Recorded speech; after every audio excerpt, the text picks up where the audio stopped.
Hi, I'm Carrie again from Kitchen Table Shrink, and it has come to my attention that some people get stressed out because they feel like they're failing their self-care. Oh my goodness, people do things to wrap themselves around their own stuff. But that's okay. All right, stuff happens. We're going to work on that today. All right? See you in a mo. So it's clear that what seems to be happening, to me, it seems clear, is what I'm saying. It seems that what's happening with folks is that somehow their workday, their life just got plonked with a whole new task they're failing at, or another task on the supposed to do, the should list, right? Or the I should be doing, things to do better, whichever. The list that you create for yourself to prove that you're not enough. And I'm sorry it happens. It does happen. I've experienced the same thing myself. Something fun becomes unworkable. I want to give you a little example that I found pretty amazing for my kid, which is why I'm telling it. No, I'm telling it because I think it's helpful here. My daughter is very ambitious. Um, driven's a better word. She doesn't want to become the czar. She just wants to do what she does well. She's a perfectionist, but I mean, she's driven. She wants to do it. She wants to really do it, whatever the it is. She's a wonderful cook. Oh, when she was grown up, like when she was 12, she would say, Mom, can I make cordon bleu tonight for dinner? Okay, yeah, give me the list and I'm off to the grocer now, right? Wouldn't you be? She's a really good cook. When she does cook, magnificent. There isn't anything, I mean, she can't burn it. But what she realized as she went on is that she really liked to do this for a living. That's a pretty cool idea. I think that's great. She wants to be a professional chef. And I thought, well, she certainly has the goods. So I encouraged that. And then she started to think about what college and what life is going to, what life she wants to pursue. She says, I think I want to go to the Cordon Bleu school. I said, absolutely do it. Then several months later, she said, I don't think I want to go to the Cordon Bleu school. I think I want to just go to college. I said, why? Because you love to cook and you're good. And she said, because I do not want to make something that I love into something that is a should. I don't want to dislike it. I don't want to feel like it's work. I want to enjoy it. I want to keep it fun. And I thought, my goodness, my kid is really insightful. But the point is, she realized that making something enjoyable, something that was for her, into a work thing was giving it a different identity, a different place in her life than she wanted it to be. That's what I'm thinking is happening with you guys. That makes sense. That makes sense. So let's see if we can't figure out how to work around this. So self-care shouldn't be a job, shouldn't be a stress-producing thing. I would say don't force yourself. Self-care is something you say, oh, I want to do something for myself. I wish people did it more often. I wish people did. I wish I did it more often. Let's be honest here. However, we don't. I want you to put it in your vocabulary as something else, not something to do for work, something you have to do, something you should do. I want you to say, hey, a walk around the block would feel really good right now, and it'd be good for me. Turning off the computer and pulling out a book, that'd be great. As an extra, as a fun, as a gift to yourself. That'd be the best reason. That would be the best way to do self-care as a treat, like a chocolate bar. One of the things that this wonderful woman at Self Love Rainbow has pointed out, and I think this is really of value, is that you don't have to earn self-care. You don't have to earn doing something good for yourself. I think it's the same should thing we got in our heads. I should be doing this. But what would really be good, I think, would be if you could take a look at how you consider, being insightful, learning, watching your own language, watching your own self-talk, and say, do you do things like saying, when I'm done with this, I can do that. Or you don't feel like you can take a break and just, have a chocolate bar because you haven't accomplished something. A should hasn't been done. That's earning. That's earning language, as she says. You don't have to earn self care. And it's not a job, it's a chocolate bar. You deserve self care just because you're human. One of the things I have learned is that in Europe, they think Americans work too hard, too much, and they create their own stress. And they're not wrong. I think they're right, actually, because Americans have this notion that every moment is supposed to be productive. Really? Why? Now, a lot of us have to be productive every moment. That's what we feel, especially the pressure to do, because economically, Americans are suffering. Americans are doing really poorly economically.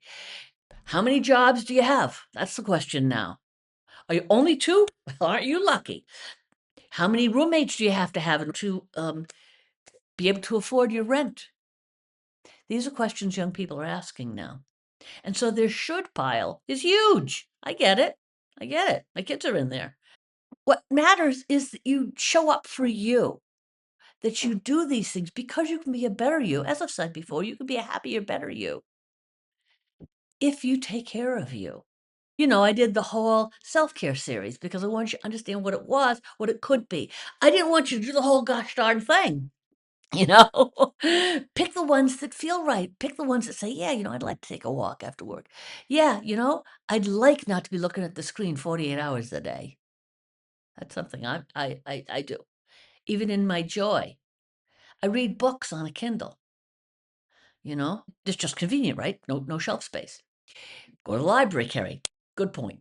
So, and going to the library is a nice treat because I like going to the library. I like perusing even the bookstore. I like perusing the titles and looking at the back of a book. Don't do that much anymore because everything is on an iPad, but nonetheless, on that kind of reading app.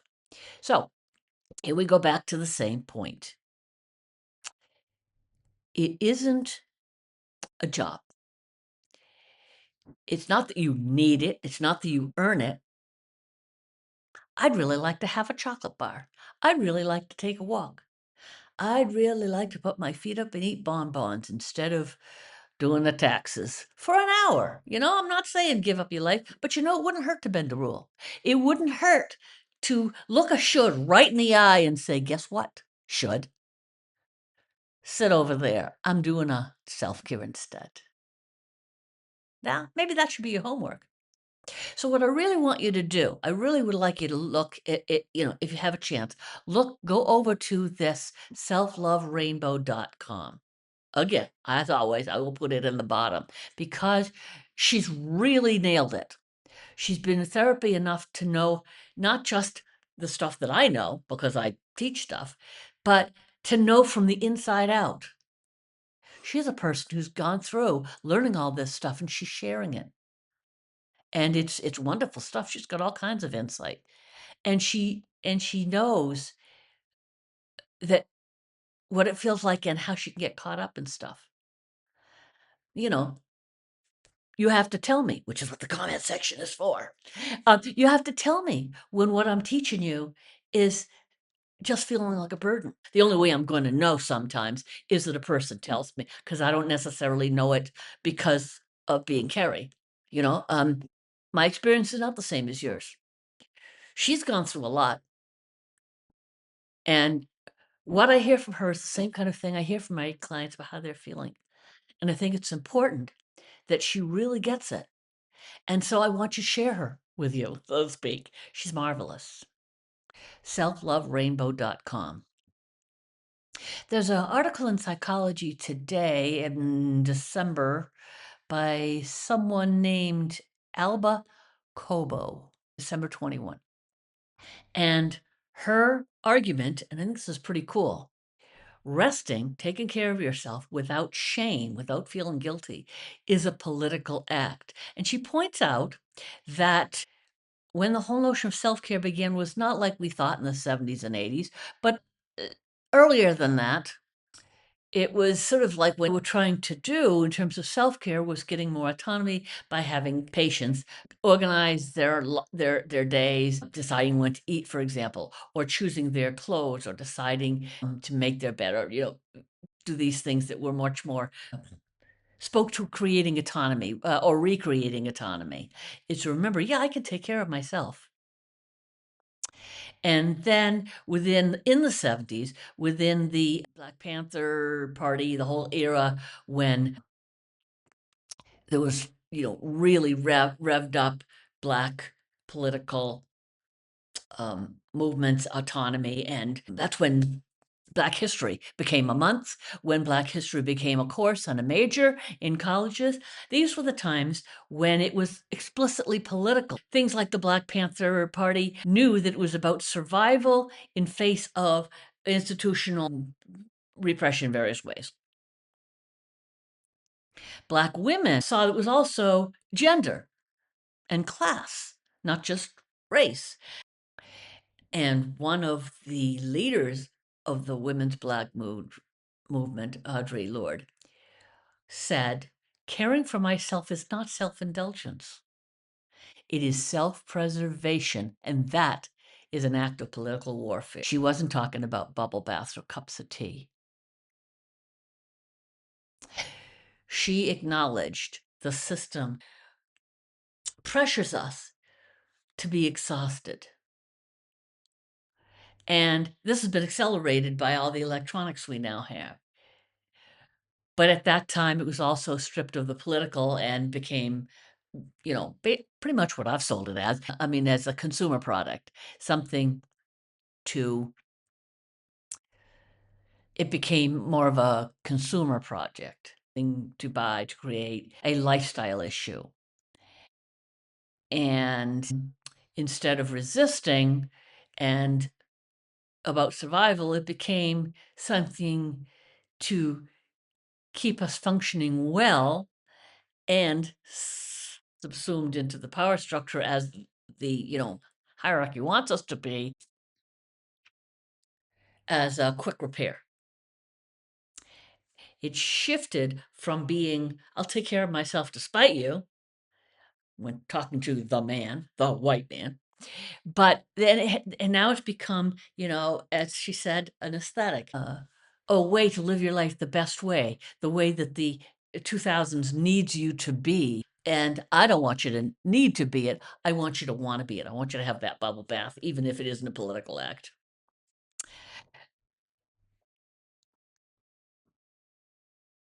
So, what this article by this woman has suggested is to reframe, is to not ask, what should I be doing? You know how the shoulds are a killer. Not what I should be doing, she says, but what am I asked to tolerate? And young people these days know what you're being asked to tolerate. You're being asked to tolerate the things that Bernie Sanders and AOC have been talking about. It's that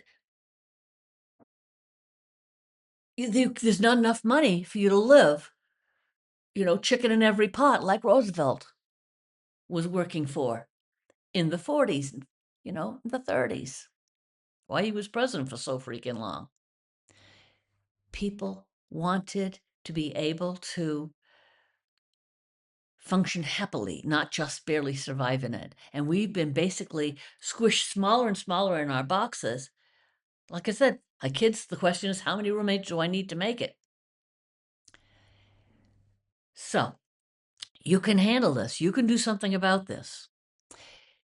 Ask not what you should be doing, not what your job is, not saying, I am supposed to do this, not making self-care a job, but saying, what am I being asked to tolerate? What feels unsafe? Where does guilt show up? How about asking, why is exhaustion normalized? Why is it kind of a you should be proud of yourself, you're having to push through, or you're feeling pushed all the time, or wow, you just keep on going no matter what. Why is that a good thing? It's hurtful. And ask, why is wellness something you're supposed to have willpower about? That's sort of silly.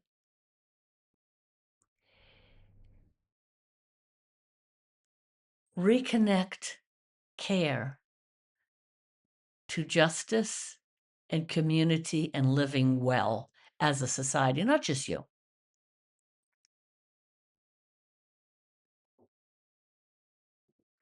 Rest isn't an escape, it is a chocolate bar, in my view.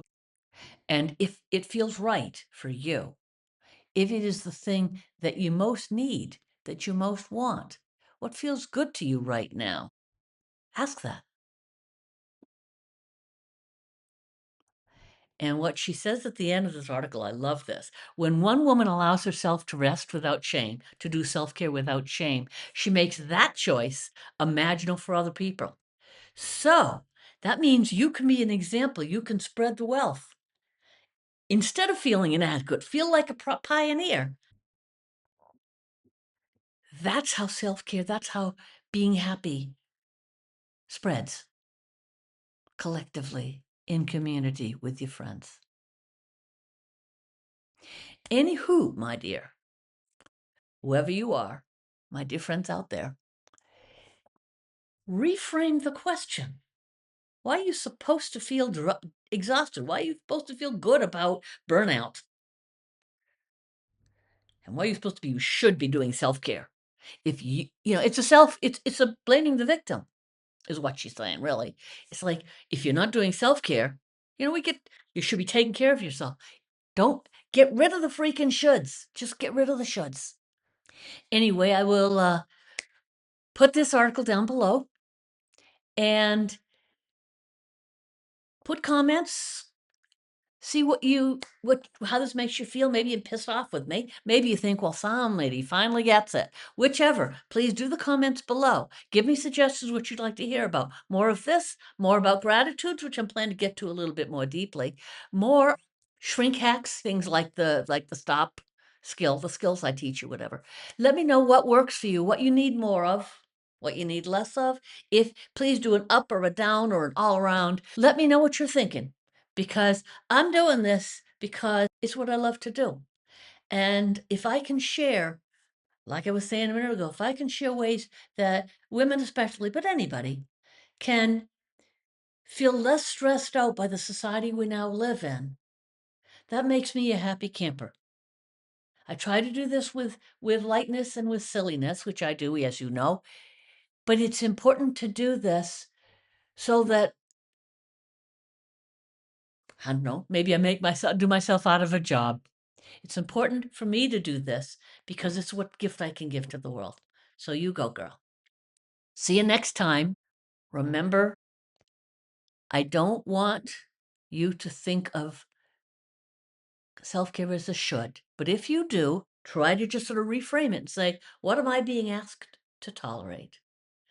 New perspective, and then maybe a new idea, feeling like everybody deserves a chocolate bar just because you exist and chocolate exists. Anywho, take care, sweeties. Bye-bye.